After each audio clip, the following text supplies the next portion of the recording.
Welcome, viewers, to Virgin Pride Abstinence Foundation first reality interview. We are in the beautiful home of Mr. and Mrs. John Tisdale. I would like to introduce them to all of our viewers as an East Coast, all-American Christian, professional, attractive, successful, young, newlywed couple. Now look at them. They are totally in love. I would like to preface this interview with the fact that they remained abstinent during their courtship and saved sex for marriage. I repeat, they saved their sex for marriage. And we are here to hear all about it because we want to spread that. As you know, my motto and my worldwide theme for 2010 is to come out of sin. And we believe we're going to do just that in regards to focusing on abstinence in relationships. I truly believe that you will be blessed by this interview. So take a moment, grab a family member, call a friend, tell them to log on because they will indeed be blessed. Now, we're honored to be in this blessed couple's home to share their testimony with singles everywhere. We're going to start by asking Mr. and Mrs. Tisdale, who are you? Please introduce yourselves to our viewers, personally, spiritually, professionally, anything you want us to know. All right. Well, my name is John Tisdale, and I'm a born-again believer. I was baptized and born at the age of 15. I was born again back at my home church. Bishop Anderson Williams was the pastor, and that is Elizabeth Church of our Lord and Savior Jesus Christ. Today, I'm of course married to my lovely wife. It'll be 3 years in March, and I'm also a network engineer for Time Warner Cable, and I graduated from University of South Carolina in the fall of 2005. Outstanding, thank you. Ashley. Hi everybody, I'm Ashley Tisdale. I'm originally born here in Columbia, South Carolina, born and raised, baptized, Holy Ghost, been saved, grew up in the church. I'm what you call a church girl from head to toe. So that's all I know, and that's what I love. I go to the Emmanuel Church of our Lord Jesus Christ, pastored by Bishop Ricky Jackson, who is my father. I love the Lord. I love everything about what he is and who he is in my life and to my marriage with John. Like he said, we would have been married 3 years in March, and I'm a financial center manager for BB&T. I've been in the banking industry for about 3 years, so that's just a little bit about me and John. Outstanding. As I indicated, viewers, they are professional, attractive, successful, and young newlyweds, and we are delighted. Brace yourself. Now, the very first thing we would like for you to share with our viewers, Mr. and Mrs. Tisdale, how did you do it? Now, I'm going to have to say the two of you remained abstinent during your entire courtship, and I don't know how long that was, but we're eager to hear.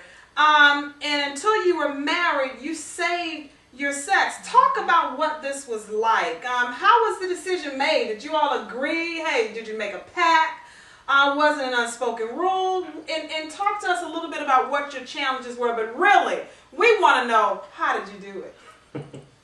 Well, I would say first thing and foremost, you have to know what you want from God. As far as for me, you have to know what you want from God, and you can't get anything from God living any kind of way. So before I even met my wife to be, I knew that I was going to hold out until marriage. And when I met her, she felt the same way. I don't even think we ever even spoke of it. It was just kind of understood that that's how it's going to be. And in a way, that's a confirmation. Because to guys out there, whenever you know for yourself, you want to wait. And your young lady that you meet don't want to wait. then that's your first thing you're going to need to line up. She needs to either change to your mindset or you're going to change to her mindset. Okay. One or the other. But Okay. how can two walk together unless they agree? And that's the word. First and foremost. And First that's the foremost. word. With our, also, to add to that, with our courtship, I would say it was an unspoken rule Okay. in our relationship, because we did discuss it several times, but it was understood that, Okay. you know, this is what we want. And I remember my grandfather, Bishop Pollock, always used to say, if you start out right, it's gonna end right. That's it. And when you know, make mistakes, and you know, this is for anybody that's out there listening. You know, sometimes you make choices before you meet the one That's right. that aren't the right choices, That's and you make mistakes. That's right. But you're supposed to learn from those mistakes, and once you meet that person, you develop yourself so much in God to where you say, I don't want to do this because I want to wait and I want it to be special. Excellent. So it was an unspoken rule. Okay. And this is what we wanted, and we really wanted to wait because we wanted the blessings of God, because He knew this is what He desired from us, and we wanted our marriage to be blessed. Outstanding. This wisdom is priceless. I hope you're listening. Now, describe your courtship. We want details. Because I hope you know that what you all were able to accomplish is a rarity. And I'm sure we have viewers going, I don't know how they did, maybe they just didn't go out together, or maybe they just talked on the phone, and maybe that's what made it so easy. We want to know, how could you be so close to such an attractive lady, and how could you be so close to such a handsome young man, and you know you're attracted to one another? What was the courtship like? How did you do it? Well, we made sure to take many dates. We went to the park and everything like that. Okay. We did movies, we did dinner. But I would just say we just know our bounds. Okay. You know, we never spent much time one-on-one, unless it was like a movie or a restaurant. For instance, she never came to my house one-on-one for more than 15 minutes? That's smart. If that. That's If smart. that. That's If smart. that. Before my house was built, back at my former place, Okay. the same rule applied. Okay. Me and her never really spent much time one-on-one just by ourselves. Who made that rule?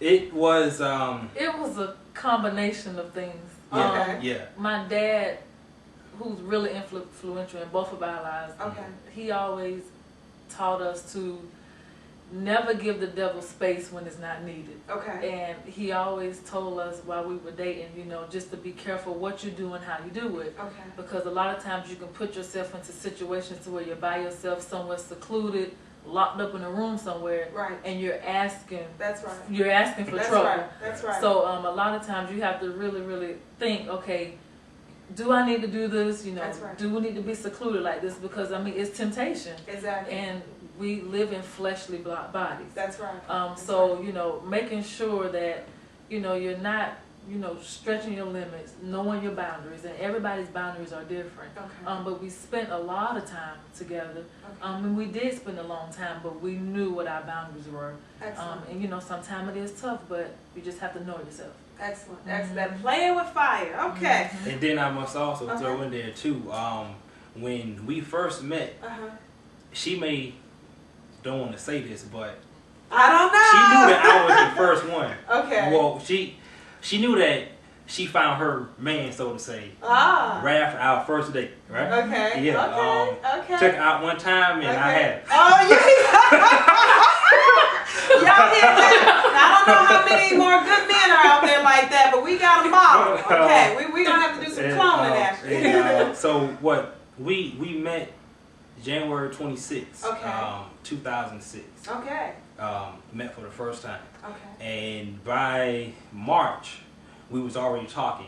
Okay. You know what? We might need to go ahead and set a date. Oh, wow. You know, and I must say, you know, like you said, she's a very pretty lady. Excellent. But she's mine now. All right. But, All right. Nevertheless, though, our first wedding date was sometime in 2009. Okay. Okay. And it didn't take much time. We said, Okay. okay, we're gonna do things right, and you know we're not going to be here by ourselves for you know so many times, but we need to bump that date up. Okay. And you know what? You I hit on something that I want the viewers to ponder on, and that's that issue of lengthy courtships. And the whole idea that when you are saved and Christian and have committed yourself to living an abstinent lifestyle, you know, how long should it take, you know, to realize once you realize that's the one, you know, how can we speed this forward to outcast some of the things that could happen. Right. Powerful point. Now I want to take a slightly different twist here. What type of impact has your abstinent lifestyle had on your marriage or the success of your marriage? If you can kind of imagine what things could have been like if you all knew each other in that way before marriage. Did you enter the marriage with some type of glow or what type of impact? Can you kind of dig in that a little to do you think saving sex for marriage had a positive impact on your marriage? And if so, how? I think it's very positive because it makes things fresh. It makes things new.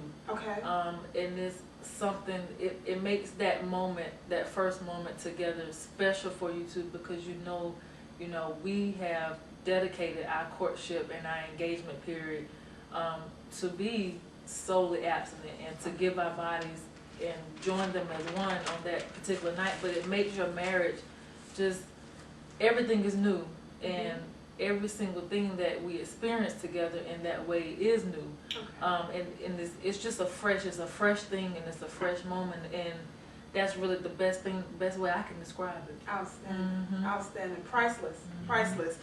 While dating, was there now, I've been presented with this as a question. I'm sure that others who are probably operating under the fear of, well, I got to get to know him because this is a lifelong thing, and what if I'm not satisfied? So let's talk about that issue of physical compatibility.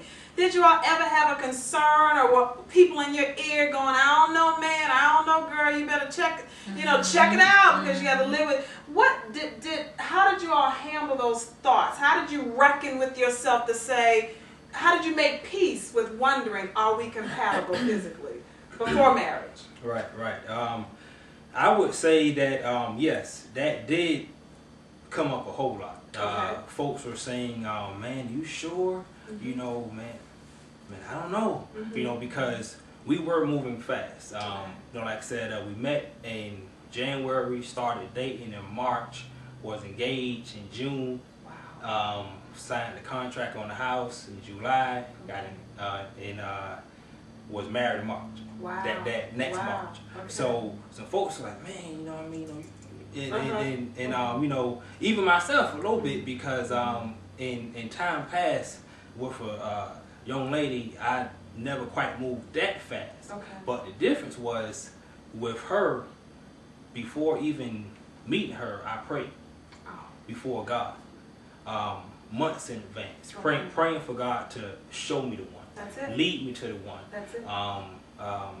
And I prayed about it daily, nightly, and I just trusted God. Okay. And I said, my eyes may show me someone that's good for me right now, but God knows the person that's one that should be good for me 5 years from now, 10 years from now, 15 years from now. Only God knows that, not me. Okay. So once He showed me to her and it clicked, I said, no matter what the naysayers or somebody say you're going too fast, even my own mind, so there was stop peace. It right then. There was peace. I know that this is of God. Right. No fear of, what if it's okay. That's a trick of the enemy. Okay. That's all that Bottom is. line. Bottom line. I'm glad you said that. Trick of the enemy, viewers. So many singles are waiting on God to send them their God-ordained mates. How did the two of you, and I think you may have already hit on it, the prayer, and I just want to reiterate because I think you've hit on this particular question, that you did consult the Lord before God put someone in your life, and so the confirmation, but how that confirmation, it kicked in, how did it exactly kick in? Well, well, I was praying about it. Okay. And I will say, while you're waiting on what you want from God, you will have a lot of small, I'm not going to say distractions, but Okay. things that could easily move your focus from what you're praying about. Okay. Because I had a few phone calls here and there, Okay. but I said, no, I'm waiting on the one, Okay. and I don't feel you're Okay. that one. Okay. We can keep it here, Okay. but we So you not don't gonna waste go no- time. Once you get ready for mate, you don't waste time on Right. just the dating just to be dating. Right, right. Okay. And what was the kicker for me, at least, the moment that showed me, you know what, this is the one. Okay. I need to start getting things lined up because Okay. this is the one. All right. I like to pattern marriage after the church. Okay. And we know that Christ died for the church. So, Mhm. so with me Mhm. being the husband man, Yes. and this being my bride or my Yes. church, so to say, Yes. Yes. I said, will I be willing to die for her? All right. I never could have said yes to Alright. no any other case No in the one else. past. Okay. It was I don't know. Okay. She you know. Okay. But for her, Okay. it was yes. That's the $1 million Automatic. answer. Ask Automatic. yourself, are you willing to die for her? If you hesitate, that may not be the one. Right. That may not be the one. Powerful. Anything? Very, very powerful response. So on that note, Deacon John, I believe, I don't know if you Right. added that, but a little birdie told me. So Deacon John, tell me, what do real men really want? I'm asking that I do a lot of speaking here and there. That's one of the subjects and one of the questions. One of the things we want to focus on. What do real men really want? You knew that you could die for her, that she was that virtuous woman.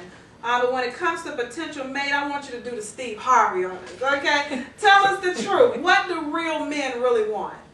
From lady? What do you want from when you all are searching? And for all the ladies listening, tune in. He's going to tell us what real men, I'm not talking wannabe, not there yet, but what real men, when they're ready for a mate, when they're ready for a wife, what are they looking for? And see, and we're going to follow up, and Mrs. Tisdale's going to let us know when the Boaz found her, what did he see? What was she doing?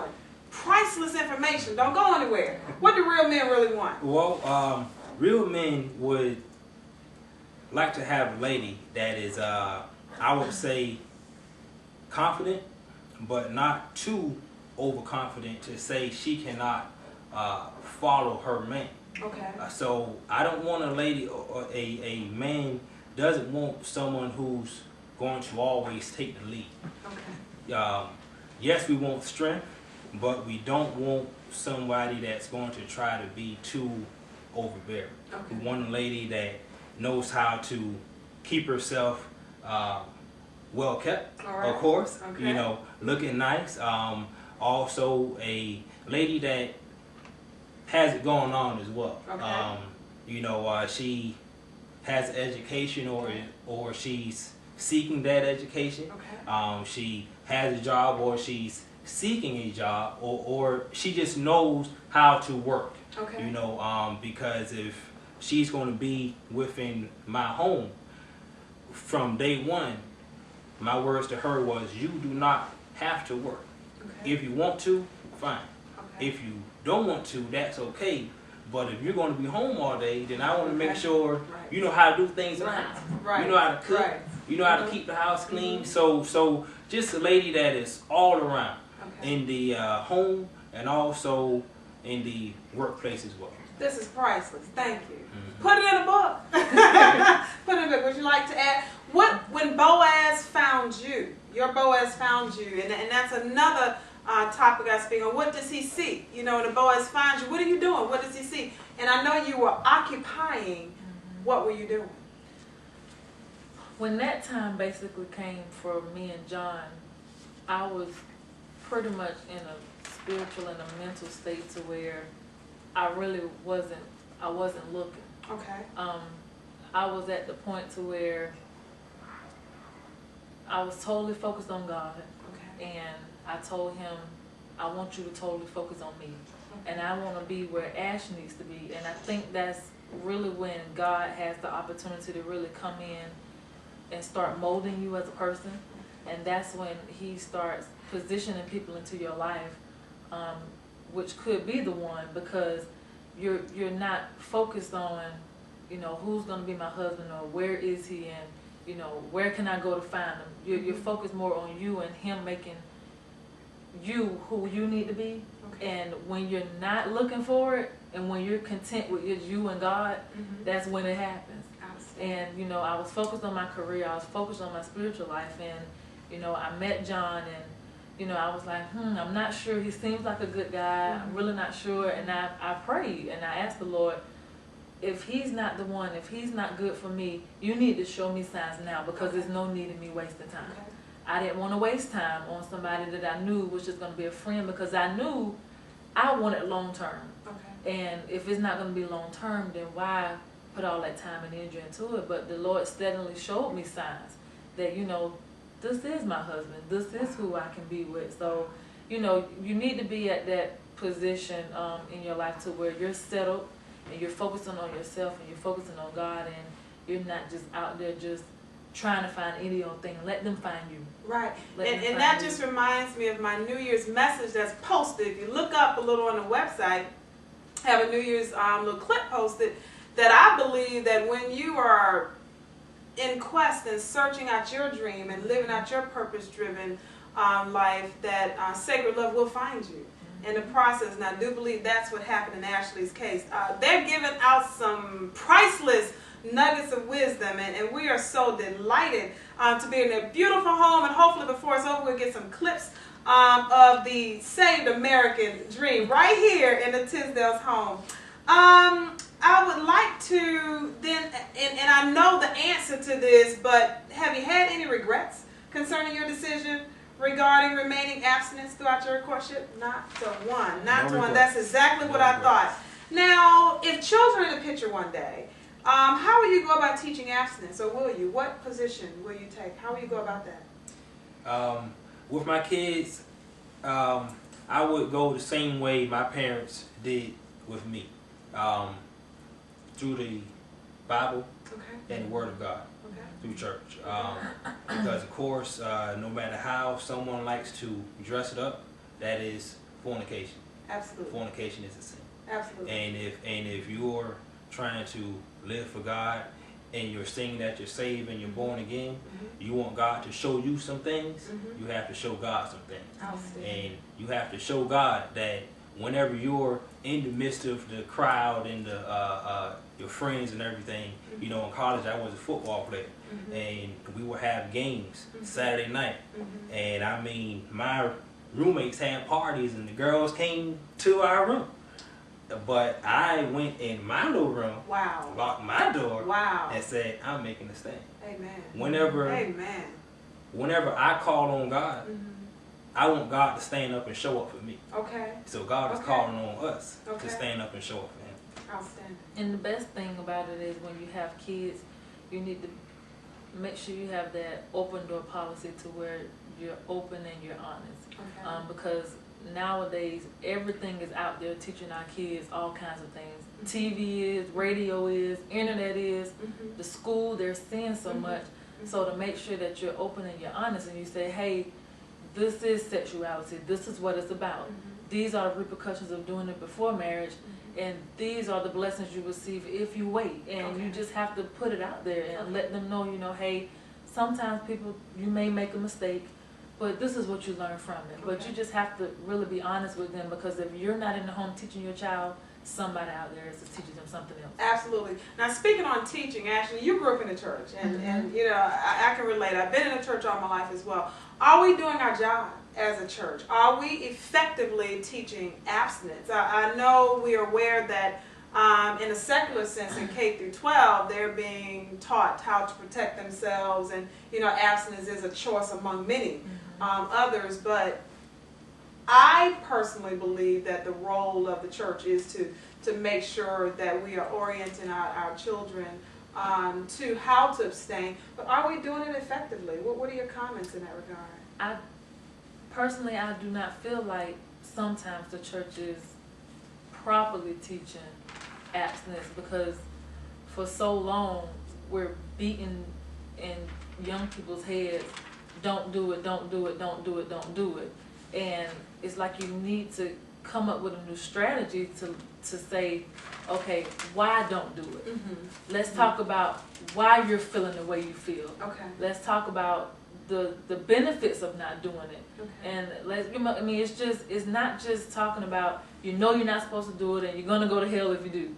Let's really break this thing down and say, okay, why are you having the feelings that you're having? Okay. It's okay to feel the way you're feeling. Okay. It's okay to want to have that urge to do something, but why is it better to not do it? Why is it better to sustain? So it's really getting more detailed and strategic, because the days of just telling people no, It's not good enough. it's not It's good not enough. working. It's It's not not working. good enough. Okay. We have to really break it down and get on the young people's level. Okay. Mm-hmm. Absolutely. Oh yeah. You second that? Yeah. Okay. Yeah. Well, this has been awesome. It's around Valentine's. Valentine's is here and coming, and it's in the air. And I would like to just let's speak to those waiting, lonely hearts as we close. And we're preparing to close now. And Ashley and John, I want you to be thinking. Ashley, we want to leave some final pondering, deep digging comments for the ones who are waiting.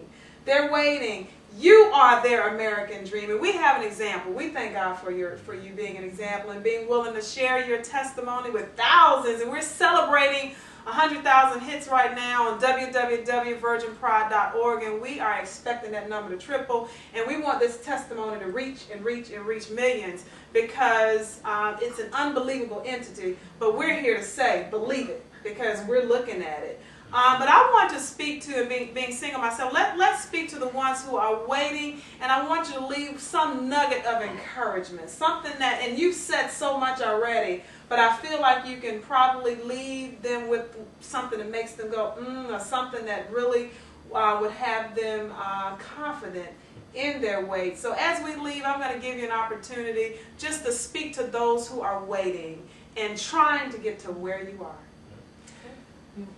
You go first. If I could just leave one thing with anybody out there that is waiting and is waiting on that special person to come into their life, waiting and being at a still moment in your life is not a bad thing. Take advantage of that moment. It is a good moment to be in, and sometimes you don't understand everything that's going on, but take that opportunity to better you. Because if that special person hasn't showed up yet, or God has not revealed that special person to you, it's because He's trying to mold you in some certain area to be just right for that person. And maybe you're not quite there yet for whoever God has for your life, but He's trying to get you there, and He's still trying to mold you, and He's trying to make you. So look at that wait period as He's still perfecting me, and I want to be just right for that person when they come into my life. So just be content and trust in God, and continue to pray, and and just trust Him that when He does put that person in your life, you're very ready and well suited for that opportunity to come. And I would like to say, coming from a guy to all the other guys that are out there, of course, the guys are the ones that are going out seeking that wife. And so I would say, as you seek, don't let yourself serve as the pilot. Let God be your pilot. Whatever you need. And in this case, of course, it's the wife. So let God show you that wife. Find that wife through God. Search His Word. Pray about it. Fast about it. Study about it. And just totally trust Him. Give it to God. Don't let anything, side thing or whatnot, come up and you're waiting on the one, and someone else comes and you say, I think she's the one. No, don't lean to your own knowledge. Trust God. Let God show you she's the one, and everything will turn out fine. And when it comes, once you two meet, be sure, of course, to give God all the glory and give Him all the praise. I don't know about you, audience, but I'm warm inside, and I would just have to say thank you to Mr. and Mrs. Tisdale. This has been indeed a pleasure, and to our viewers, we're excited. This is our very first VPAF reality interview 2010. Many more to come, and I don't know about you, but I'm waiting on the book. I'm waiting on the book. Steve Harvey, watch out, because we got someone else telling the truth from a Christian perspective. And I'm so excited. This has been a blessed interview. I invite you to come back to the site often. We will have more. And enjoy your wait. Thank you. I could